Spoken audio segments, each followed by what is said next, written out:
So we start from Argyll Street, and right away there's this amazing street performer. Since he's playing sitting close to the ground, my suggestion here is to get down and take his perspective.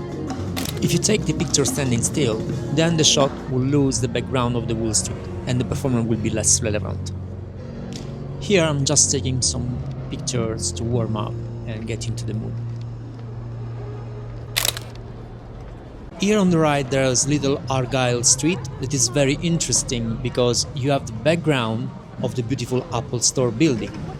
As you can see, there's an Instagram calls automation happening right now. I take most of my shots vertically. When you share most of your photos on Instagram, you might start to see the world in that way. But then I recall that this session is for YouTube, and that set me free to take the right composition without caring about silly limitation. Yellow leading line on the street that we all love. Just get as close as possible and take advantage of the fast aperture to create a beautiful bouquet.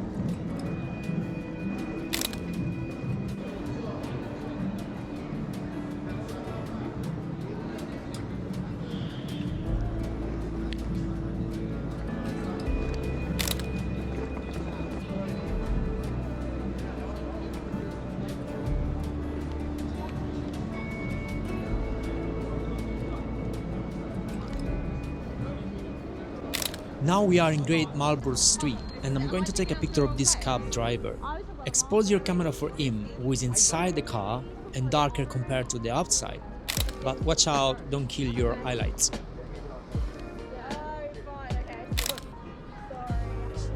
We arrived in Regent Street, that is perfect for the 72-200.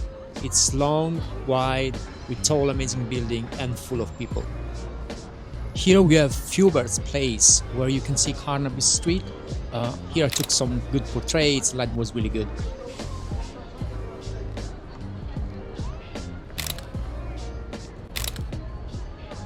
In the middle of Regent Street there's a pavement which is fantastic. Here there's a cab's queue and I'm just waiting for the right subject to get to the right spot.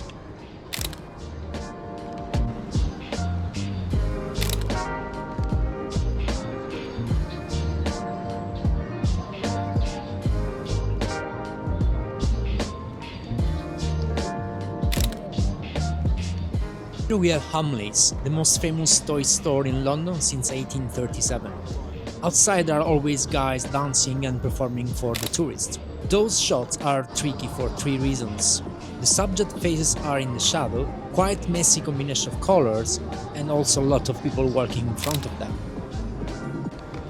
I'm trying to take a nice picture of those guys cycling. And then I noticed this lady crossing the street with a Union Jack flag on the back.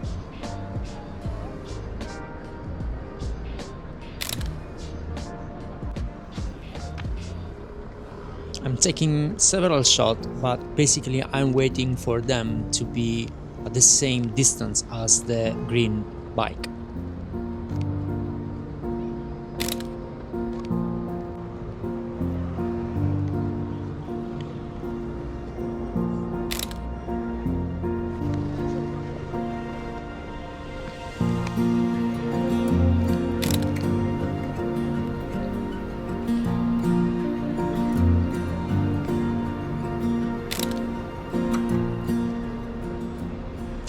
Always remember to take different shots from different perspectives. Sometimes your subject really change depending on from where you are taking the picture.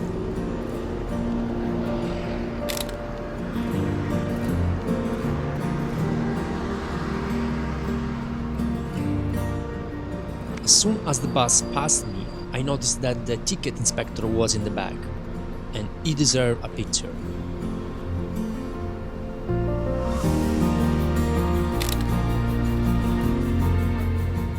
I would love to listen to some music while walking and taking pictures, but I never allow myself this luxury in order to be aware of what's happening around me, both for security reasons and to be ready to capture a moment, like the shot with the bike.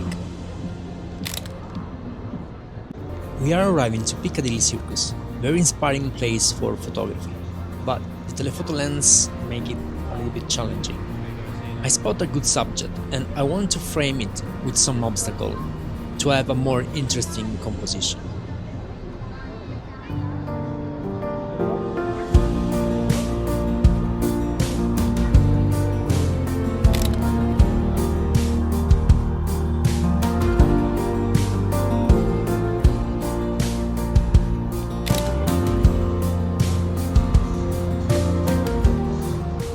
Here I want to take the tube sign along with the people and the theater, so I have to move back a bit in order to have everything in the frame.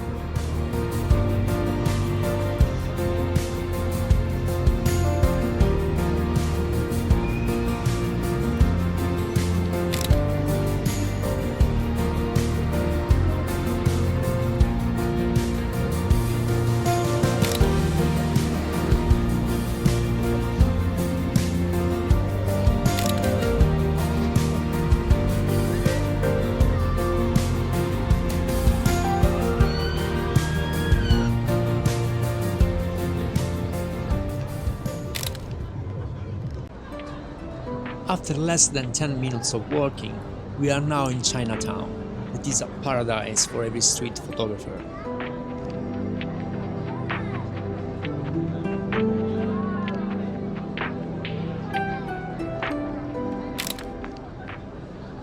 There was a procession and the street was jam-packed. I love this type of shot, where the compression of the telephoto gives you the idea of a long river of people. You need to look for the tallest one to focus on and you get a very cool effect.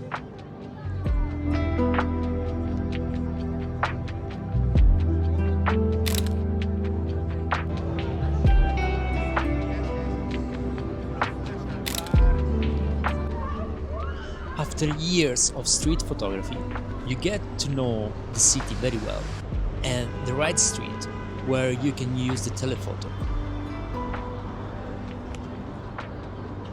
Here, everything works incredibly well. The subjects are already quite far away from you and there is a long street that becomes so big. This effect is caused again by the compression. It's like a Formula 1 or MotoGP race where the camera is at the end of the long straight. The track seems 10 times bigger.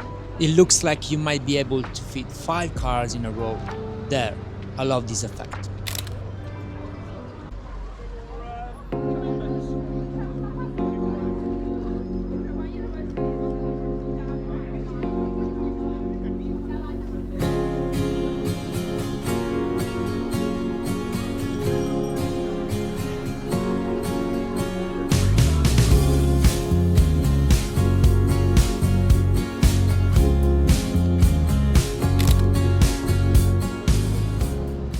In this scene, the colors are so vibrant, even with a poor light, and I like how those two guys interact with each other.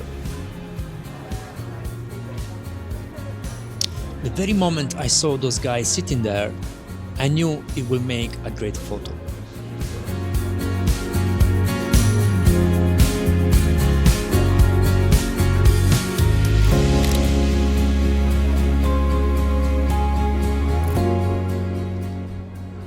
We are now in SOHO Square, which is a really famous place in London.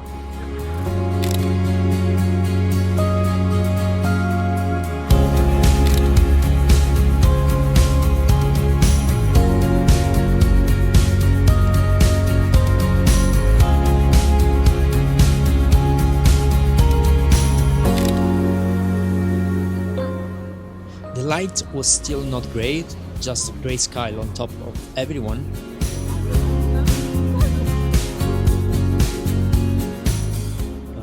But in the middle of the square there was this young woman doing magic tricks with the fire. Very, very cool.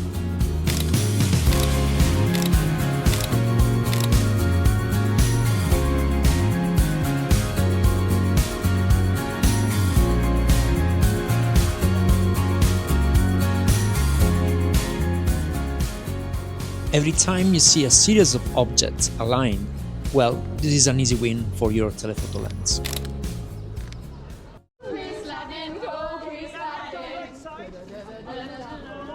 What is it? Silent disco.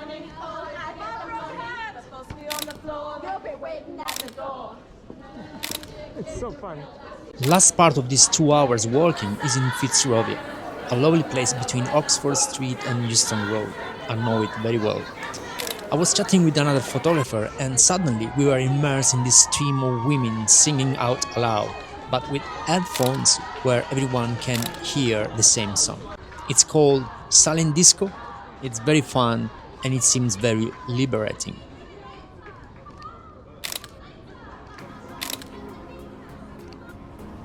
Here we are in Regent Street. Before it was Regent Square, where the women were dancing and singing. That is, by the way, where the first Facebook, now Meta, Instagram office in London was opened. This is Charlotte Place. You have Charlotte Street on the right, Good Street. It's a lovely place.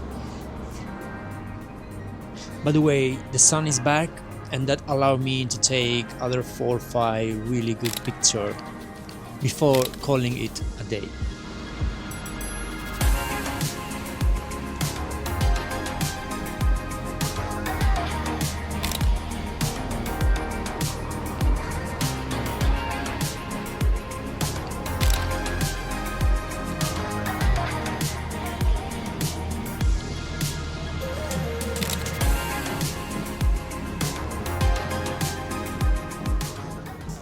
We are at the end of this video.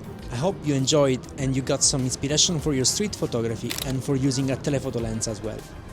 Drop a comment if you have any questions or just let me know which picture was your favorite.